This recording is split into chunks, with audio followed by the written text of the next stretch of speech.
Ramakrishna IVF centre, মা হওয়ার স্বপ্ন পূরণ। নির্ভরযোগ্য চিকিৎসা এখন আপনারই শহরে, জীবনরেখা হসপিটাল। হ্যাঁ, পরীক্ষা তো দিয়েছে, বাক্সবন্দি আছে রেজাল্ট।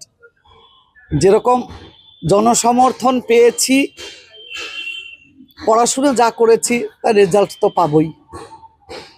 রেজাল্ট কালকে ভালোই হবে আশা করছে। এবং ঠাকুরের কাছে আমরা শুভ কাজ করতে গেলেই, সনাতনী হিন্দুরা তো শুভ কাজ করতে গেলেই ঠাকুরেরই শরণাপন্ন হয়।